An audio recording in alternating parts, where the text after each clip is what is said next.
Welcome to Starfleet Cinema, a new series here on NeoBlisseyX Versus that endeavors to honor Star Trek talent contributions to non-Star Trek media.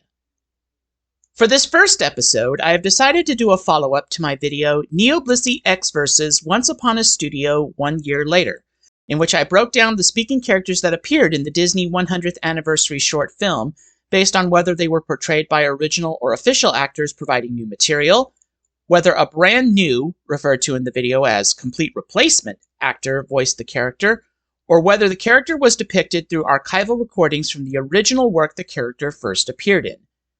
By the way, you can find a link to NeoBlisseyX Versus Once Upon a Studio 1 Year Later in the end cards of this video or at the link in the description field below. And just like that original video, we'll split this video into the 3 categories. Please note that one of the subjects we will profile herein performed characters that fit into 2 of those categories. For the record, they are original actor, for if the character is performed by either the actor who played the role in its original work or is the currently recognized as of January 2025 performer of the character.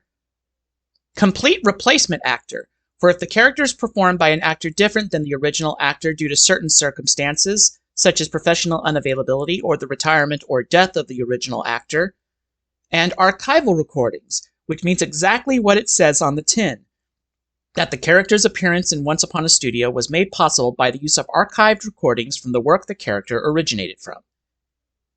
The profiles in this video will be done in the style of the biographical profiles I have done for my This Week in Star Trek History videos here on the channel, so if you've seen one of those, you will understand the format I have chosen for this video. With the preliminaries out of the way, let's get started.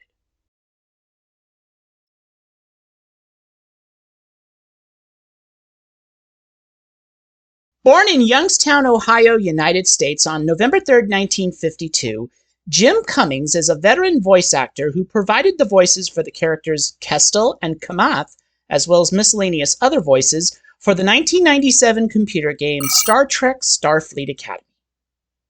For Once Upon a Studio, Cummings provided the singing voices of Baloo from the 1967 film The Jungle Book and Winnie the Pooh from the 1966 short Winnie the Pooh and the Honey Tree for the short's closing musical number.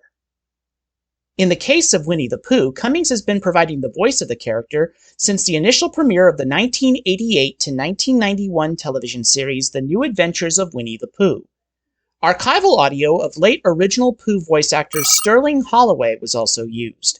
Therefore, both Holloway and Cummings received on-screen credit for the character of Winnie the Pooh. Born in Happy Valley Goose Bay, Newfoundland and Labrador, Canada on January 1, 1965, Jennifer Hale is a veteran voice actress who provided the voices of the Dog and Lieutenant Durga in the first season Star Trek Lower Decks episode Much Ado About Boimler. For Once Upon a Studio, Hale portrayed the voice of the title character from the 1950 Disney animated classic Cinderella. Hale has been providing the voice of the character since the production of the direct-to-video animated film Cinderella 2: Dreams Come True, which was released in 2002.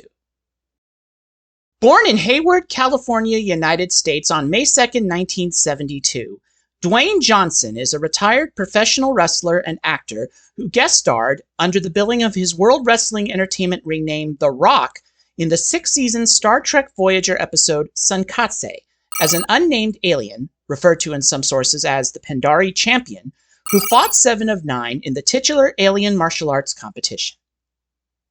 For Once Upon a Studio, Johnson reprised his voice role as the demigod Maui from the 2016 Disney animated film Moana. Fun fact, in the announcement video for the in-development live-action version of Moana, for which Johnson will return as Maui, Johnson noted that some of Maui's attributes were originally inspired by his Hall of Fame wrestler grandfather, the late High Chief Peter Maivia.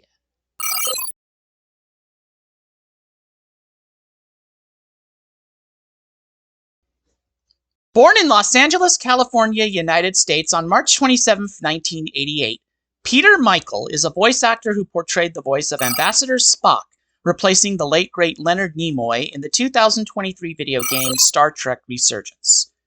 In addition, he was the shuttlecraft computer voice heard in the 4th season Star Trek Discovery episodes All Is Possible, Rubicon, and Rosetta. For Once Upon a Studio, and just like he did for Star Trek Resurgence, Michael stepped into the shoes, or in this case, talents, of a deceased performer. In the case of Once Upon a Studio, subbing for the late Gilbert Gottfried as the voice of Iago the Parrot from the 1992 animated version of Aladdin.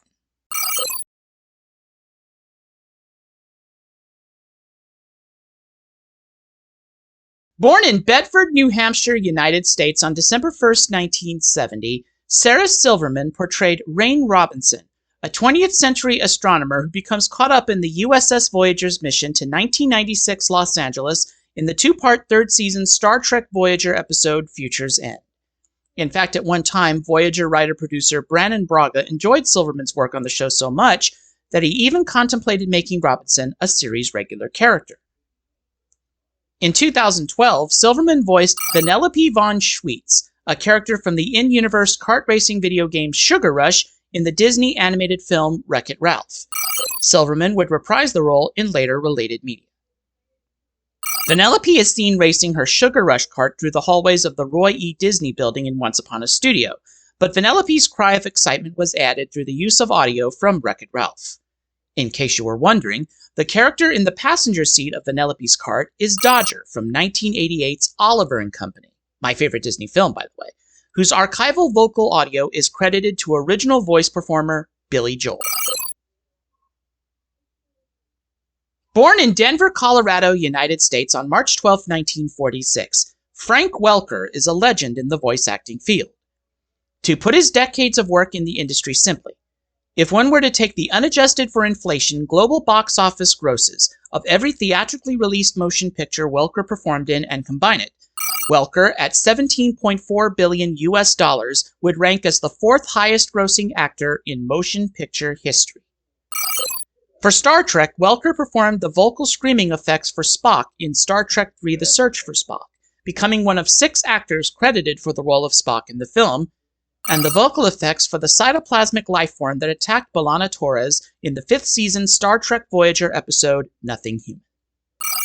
Welker's voice can be heard in Once Upon a Studio via archival audio of Abu the Monkey from 1992's Aladdin, Joanna the Goanna from 1990's The Rescuers Down Under, and Max, Prince Eric's dog, from 1989's The Little Mermaid. If you enjoyed this episode of Starfleet Cinema, please like, subscribe, and comment, as further episodes will depend on your reaction. Until next time, here on NeoBlisseyX Versus, this is NeoBlisseyX signing off. Take care, and live long and prosper.